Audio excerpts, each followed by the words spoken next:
আসসালামু আলাইকুম এভরিওয়ান, কি অবস্থা সবার? কেমন আছেন সবাই? আশা করছি সবাই ভালো আছেন। যে যেখানে আছেন আমরাও আছি আলহামদুলিল্লাহ। আমার শরীরটা একটু খারাপ, গত কয়েকদিন ধরে একটু ঠান্ডা কাশি, তারপরে যে এখন ভয়েস ওভার করছি এখনও আমার নাকটা বন্ধ হয়ে আছে আর কি। তো শরীরটা একটু খারাপ আছে। তো আপনাদের কি অবস্থা, সবাই কেমন আছেন কমেন্ট করে জানাবেন। এই তো নতুন আরো একটি ব্লগ নিয়ে হাজির হয়ে গেলাম। আর আজকের ব্লগটা আমি সকাল থেকে শুরু করেছি। এখানে আমি আলবিনার জন্য টিফিন রেডি করছি। তো আলবিনার জন্য একার জন্যই করছি, আর আমার বড় দুই বাচ্চার স্কুল বন্ধ এখন। তো ওদের ফাইনাল এক্সাম শেষ হয়েছে মে মাসেই। তো এখন আপাতত ওদের স্কুলটা বন্ধ আছে। বেশ ভালো একটা ছুটি পায় ফাইনাল পরীক্ষার পরে, প্রায় 2 মাসের মতো আর কি বন্ধ থাকে ওদের। তো খুব ভালো আর কি একটা ছুটি কাটাচ্ছে। তবে এবারে ছুটিটা একটু অন্যরকম। আমার বড় ছেলের যেহেতু হাত ভাঙা, তো খুব যে ভালো কাটতেছে তাও না। ওই হাত ভাঙা নিয়ে আর কি ছুটি কাটাচ্ছে। এবার পরীক্ষার পরে যে একটু ঘুরবে ফিরবে বা আনন্দ করবে সেটা আর করা হচ্ছে না এবার। আর ওর তো পরীক্ষার মধ্যে হাত ভেঙেছে, মানে ফাইনাল এক্সামের মধ্যে কিন্তু হাত ভেঙেছে। তো লাস্টের যে 2টা এক্সাম ছিল সেটা দিতে পারেনি। তো এই জন্য একটু বেশি মনটা খারাপ ছিল, কারণ একটা বছর প্রিপারেশন নিয়ে পরীক্ষার জন্য পড়াশোনা করে কষ্ট করে তারপর যদি ফাইনাল এক্সামটা আবার না দিতে পারে তখন খুব বেশি খারাপ লাগে। তো ওদের আবার রেজাল্টও দিয়ে দিয়েছে। এখন যেহেতু পরীক্ষা দিতে পারেনি, কি করার আছে, ওইভাবেই আর কি 2টা সাবজেক্ট বাদেই ওর রেজাল্টটা দিয়েছে। তো যখন আবার স্কুল রিওপেন হবে তখন আর কি ওর ওই এক্সাম 2টা নিয়ে নিবে। এক্সাম নেওয়ার কথা বলেছিল নেক্সট মান্থে যখন স্কুল রিওপেন হবে, কিন্তু নেক্সট মান্থে ওর হাতের ব্যান্ডেজ খুলবে, তারপর বোঝা যাবে যে ও এক্সাম দিতে পারবে কিনা। মানে হাতের অবস্থা তো ভালো না, আর প্রায় 1.5 মাস হয়ে গেছে হাতে ব্যান্ডেজ করা, এখনো কিন্তু হাতের কন্ডিশন ভালো না। সেদিনও টেস্ট করে আনলাম, বললো যে এখন হাড্ডি একটু জোড়া লাগতেছে। তো আবারও সামনের মাসের 15 তারিখে যেতে বলেছে। আসলে বাচ্চা মানুষ তো এত পরিমাণে হাত নাড়াচাড়া করে, একটু এর জন্য টাইম লাগছে বেশি। দোয়া করবেন সবাই যেন তাড়াতাড়ি আমার বাচ্চাটা সুস্থ হয়ে যায়। আর ভালো লাগে না চোখের সামনে বাচ্চাটাকে যখন দেখি সারাদিন বাসায় বসে আছে, মানে চেষ্টা করে ওই 2 হাত দিয়ে খেলাধুলা করার জন্য। তো আমি তো বকাঝকা করি যে বেশি হাত নাড়াচাড়া করবা না। তারপরও আর কি কি করবে, সারাদিন বাসায় বসে থাকতে থাকতে ওরও বিরক্ত লাগতেছে। তো এর মধ্যে কিন্তু আমি আলবিনার টিফিনটা রেডি করে ওকে স্কুলে দিয়ে এসেছি। আর একজনের জন্য না অত ঝামেলা করে টিফিন রেডি করতে ইচ্ছে করে না। তো এতদিন আমি ওকে বাইরে থেকে যে কেক বিস্কিট এগুলোই দিয়েছি বেশিরভাগ সময়। তো আজকে একটু বাসা থেকে ফ্রোজেন পরোটা ছিল, এই জন্য ভাবলাম যে একটু রোল করে দেই। আর এর মধ্যে আমি আমার নাস্তাটাও একটু রেডি করে নিয়েছি। আমি সকালবেলা বেশিরভাগ সময় ওটসই খাই, রুটি বা পরোটার থেকে ওটসটা খেতেই এখন বেশি ভালো লাগে। আগে ওটসটা খেতে পারতাম না, আবার অনেকে খায়ও না, পছন্দ করে না, কিন্তু আমার কাছে ডিম দিয়ে ভাবে একটু চাপটির মতো করে ভাজি করলে ভালো লাগে খেতে। আর এমনিতে দুধ দিয়েও খাই মাঝে মাঝে, দুধ আবার অনেক ফ্রুটস মিশিয়ে একসাথে খেতেও ভালো লাগে।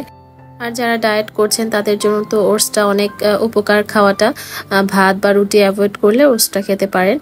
তো এদিকে আমার নাস্তাটা রেডি করে নিয়েছি, একটা শসা নিয়েছি, আর এই তো একটা ডিম দিয়ে আমি একটু ওটস ভেজে নিয়েছি, আর কফি 1 কাপ। সকালের নাস্তা রেডি। নাস্তাটা করে তারপর টুকটাক কিছু রান্নাঘরে কাজ করব। এর মধ্যে খালাও চলে আসবে, সকালে যে খালা আসে। তো রান্নাঘরে কাজকর্ম টুকটাক যা ছিল সেগুলো কমপ্লিট করে এই তো বেডরুমে চলে আসলাম। আজকে বেডশিটটা উঠিয়ে দিয়েছি আমার বেডরুমের। তবে গ্রামের বাড়ি থেকে আসার পরে আমার কোনো বেডরুমেরই বেডশিট চেঞ্জ করা হয় নাই, তো ভাবলাম আজকে একটা একটা করে ধুয়ে দিই। আর দেখা যায় বাইরে রোদ থাকলেও একটু পরে আবার বৃষ্টি শুরু হয়, তো তার জন্য কাপড় চোপড় মানে ধুয়েও শান্তি পাচ্ছি না। দেখা যায় যে ভিতরে যদি জামা কাপড় শুকাই মানে ফ্যানের বাতাসে, তাহলে কেমন একটা গন্ধ আসে। তো এই তো কিছু কাপড় এভাবে কাপড় স্ট্যান্ডে শুকাচ্ছি, আবার জানালার গ্রিলে সবকিছুতে। আমার মেয়ের রুমের জানালার গ্রিলের মধ্যে অনেক কাপড় চোপড়, মানে বাড়িতে গেলেও ঝামেলা, সেই যে কাপড় চোপড় পরিষ্কার করে এগুলোকে শুকানো একটা ঝামেলা, আর এই বৃষ্টির দিনে তো আরো বেশি ঝামেলার মনে হয়। তবে এবার যে বাড়িতে গিয়েছি বৃষ্টির সময় গিয়েছি, তো বাসার ভিতরে আসার পরে দেখি তেমন একটা ধুলাবালি পড়ে নাই, মানে বৃষ্টির কারণে ধুলাবালি একটু কমই হয়েছে। নাহলে তো এমনিতেও জানালা দরজা আটকায় গেলেও মানে পুরো রুমে ধুলা বালিতে ভরা থাকে। তো এই তো আমি বেডশিট একদিক দিয়ে পাল্টাচ্ছি, আর একদিকে আমার ছোট ছেলে মানে আদিয়ান এসে কিন্তু সে এই যে পরিষ্কার বেডশিট দেখলেই সে এসে শুয়ে থাকবে। তোকে অনেক কষ্টে নামানোর পরে এই তো বেডটা গুছিয়ে নিলাম। প্রচুর দুষ্টামি করে আর সারাক্ষণই আমার পিছনে পিছনে থাকে। আমার কাছে তো মনে হয় আমার 4 বাচ্চার মধ্যে আদিয়ানি একটু বেশি মা ভক্ত হয়েছে, মানে সারাক্ষণই ওর মুখে ওর আম্মুর কথা থাকবে, আম্মু কোথায়, আম্মু এই সেই, মানে সারাক্ষণই মা করতে থাকে। তো এই জিনিসটা আমার কাছে ভালো লাগে। এমনিতে খুব একটা বেশি জ্বালাবে না, দেখবে যে আমি কোথায় আছি ডাকবে যে আম্মু কোথায় আছো। আবার যখন দেখবে আমি কাজ করতেছি তখন আবার সে চলে যাবে, হয়তোবা অন্য জায়গায় যেয়ে খেলবে, কিন্তু দেখবে যে আমি আছি কিনা, বাসায় আছে কিনা। তো এই জিনিসটা আর কি করে ইদানিং সে। তো যাই হোক, এই তো রান্না করার জন্য রান্নাঘরে আসলাম, ভাত বসিয়ে দিয়েছি আর একটু কলিজা ভুনা করব। এটা গরুর কলিজা বাড়ি থেকে নিয়ে এসেছিলাম, কোরবানির মাংস সাথে আর কি। তো এই তো এখানে আমি তেলের জারটা একটু রিফিল করে নিলাম, আর রান্নাঘরে তো রান্নার পাশাপাশি টুকটাক কাজ থাকেই, ওইটাই করছি। আমার গত ভিডিওতে একজন আপু কমেন্ট করেছেন, আপু বলেছেন যে আমার আব্বু কেমন আছে, জিজ্ঞেস করেছেন আর কি।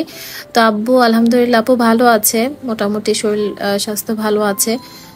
তো এবার আব্বু ঢাকায় আসেনি, মানে এখন বাড়িতে ঈদে গিয়েছিলাম আমরা একসাথেই। তো মানে এখন তো বাচ্চাদের স্কুল বন্ধ, এই জন্য আব্বু ভাবলো কয়েকদিন বাড়িতে থাকবে। তো এই জন্য আপাতত এখন আসেনি, আসবে সামনে, হয়তো বা সামনের মাসে আসতে পারে। আর ঢাকায় আসলে তো একদম আটকানো জায়গায় থাকে, পুরুষ মানুষ কিন্তু এরকম থাকতেও পারে না। আর এলাকায় গিয়েছে, নিজেদের আত্মীয় স্বজন আছে, সবার বাড়িতে একটু ঘুরে ফিরে আসবে, ঘুরবে ফিরবে, এটাই আর কি ভালো লাগে এখন। তো এই জন্য একটু যেহেতু সময় পেয়েছে, বাচ্চাদের স্কুলও 2 মাসের মতো বন্ধ আছে, এই জন্য আব্বু ভাবলো যে একটু বেরিয়ে টেরিয়ে আসবে আর কি।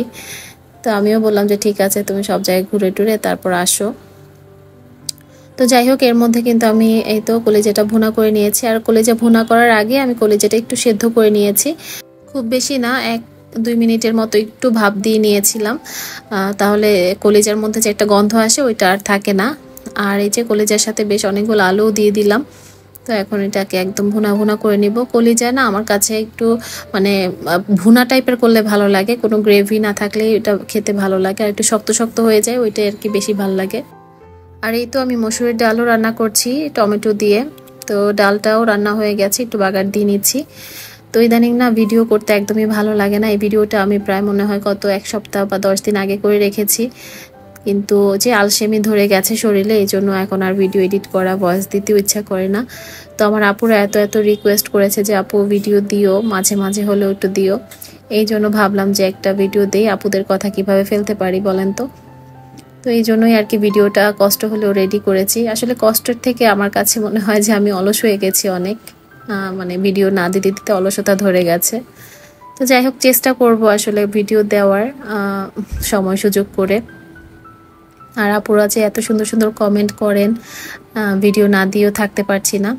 তো অনেক অনেক ভালোবাসা সব আপুদের জন্য, আমার সব প্রিয় আপুদের জন্য অনেক ভালোবাসা। আপুরা যেমন আমাকে মিস করেছেন, আমিও কিন্তু আপনাদের কমেন্ট, আপনাদের কথা অনেক মনে করেছি।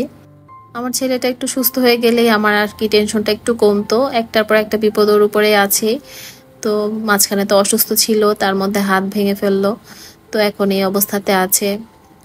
এর মধ্যে বাড়ি থেকে আসার পর আমার ছোট ছেলেটারও জ্বর ঠান্ডা ছিল কয়েকদিন, মেয়েরও মানে বাড়ি থেকে নিয়ে আসলাম জ্বর নিয়ে।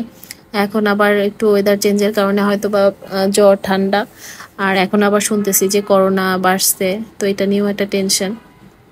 তো এই তো সবকিছু মিলিয়ে কেন যেন সবকিছুতেই মনে হয় যে একটা অশান্তি অশান্তি ভাব, কোনো কিছুই ভালো লাগে না। তো এর মধ্যে কিন্তু রান্না বান্না কমপ্লিট হয়ে গেছে, আর আমি রান্নার পাশাপাশি রান্নাঘরটাকেও গুছিয়ে নিয়েছি। মনে হয় যে রান্নাঘরটা গোছানো হয়ে গেলে সবচেয়ে বড় কাজটা আর কি শেষ হয়। আর রান্নাঘরটা গোছানো মানেই একদম শান্তি শান্তি একটা ভাব থাকে, পুরো বাসাটাই মনে হয় যে গোছানো থাকে। তো রান্নাঘরে যে গুছিয়ে হাঁড়ি পাতিল সব যেগুলো নষ্ট হয়েছে সব ধুয়ে টুয়ে একদম ক্লিন করে ফেলেছি।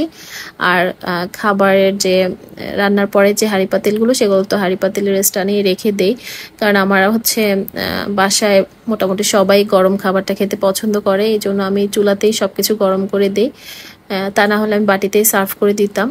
আর ইদানিং না ওই যে টেবিলে সুন্দর মতো বসে খাওয়াও হয় না ওভাবে, দেখা যায় বড় ছেলেকে তো খাইয়ে দিতে হয় আর ছোট ছেলেকেও খাইয়ে দিতে হয়, আর বাদ বাকি যারা থাকে তারা একা একা মানে যে যেরকম পারে নিয়ে খেয়ে নেয়। তো এটা সন্ধ্যার দিকে আমার হাজব্যান্ড বাড়িতে গিয়েছিল, তো আমার শাশুড়ি আবার পিঠা বানিয়ে পাঠিয়ে দিয়েছে। তো সেটাই আমার খুবই পছন্দের একটা পিঠা, বড়া পিঠা বলি আর কি। তো এই পিঠাটা আমার অনেক বেশি ভালো লাগে খেতে। এটা আমার শাশুড়ি মায়ের হাতেরটাই বেশি ভালো লাগে, খুবই সফট হয়। তো ভিতরে নারকেল তারপর জিরা দেয়, জিরার একটা ফ্লেভার আসে। আমি তো বেশ কিছুদিন ডায়েটে ছিলাম, তো মিষ্টি টাইপের এই খাবারগুলো খুব বেশি মিস করেছি, একদম খাইনি বলতে পারেন। তবে এখন যেহেতু ওয়েটটা অনেকটাই কমিয়েছি, এই জন্য এখন টুকটাক একটু খাই। তো এই পিঠা এতটাই মজা হয়েছিল, আমি এক বসাতে 5-6টা খেয়ে ফেলেছি। তো যাই হোক, আজকে এই পর্যন্তই। সবাই ভালো থাকবেন, সুস্থ থাকবেন। কথা হবে নেক্সট ব্লগে। আল্লাহ হাফেজ সবাইকে।